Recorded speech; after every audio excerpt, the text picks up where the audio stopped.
What is going on, everyone? Lauren Sisler here with AL.com. Got our SEC insider Cole Cubelic with us today. Joining us, he's on three-man front on Jocks Radio as well as SEC Network. And we're talking about Auburn, Florida, the big matchup. And I want to start first with the offensive line. You got your hand in the dirt. You know all about the offensive line. There were some concerns and question marks early in the season about this offensive line. How do you think they match up against this Florida defensive front? I think it depends. It depends on the down and distance. And I think the big key for Auburn in this game is they have to avoid third and long. They have to avoid obvious passing downs. So 3rd and 8, 3rd and 10, 3rd and 12.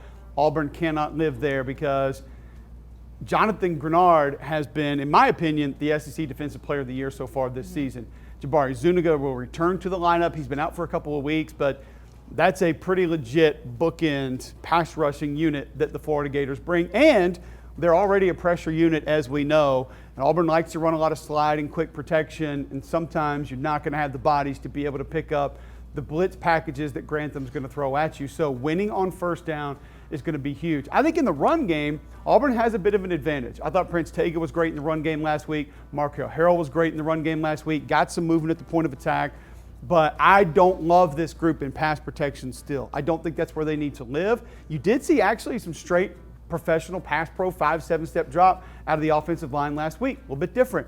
And as long as Gus Malzahn continues to variate things, show different personnel groupings, show different ways of running the football that can help confuse the defense, even go in overload sometimes, lining up different players in different places, I think that can help this offensive line find success. Okay, so on that topic, Gus Malzahn has been calling the plays this season. We talked about it the last couple of weeks.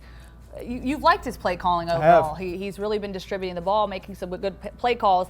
How does Dan Mullen try to disrupt that, in your opinion? I don't know if Dan Mullen's going to, but I think Todd Grantham will be more responsible for that because I don't think Dan Mullen can – the way that he would be able to do that is control the game, control the clock. Florida's not going to be able to run the football. They're just not. So we can take that, push it aside, and come up with a different way that Dan Mullen's going to try to move the football a little bit later.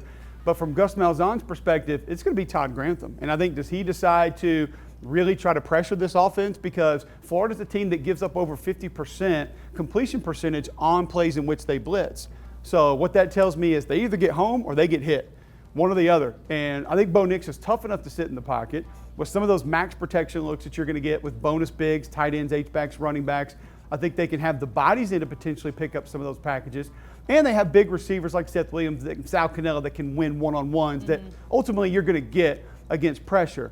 Or does he play off a little bit and kind of say, I think I can win against your run game with just my defensive line and linebackers, and I'm going to allow my safeties, corners, maybe some of the second, third level to come up and play the perimeter runs. We'll take our chances with Bo Nix trying to beat us with his arms. So I think it's going to be intriguing to see how Todd Grantham plays it. He's a pressure guy. So I assume he's just going to bring pressure no matter what. And the Auburn was afforded the luxury last week of saying, we're up 3 scores. We got 3 touchdowns in our first 8 plays. Let's go let Bo Nix rip a few. Let's go see what he can do. Let's go build his confidence. And I think he proved a lot to himself, and he proved a lot to that Auburn coaching staff. Great insight there. Now, Cole, all up on that shoe game, baby. Cole has got the shoe game.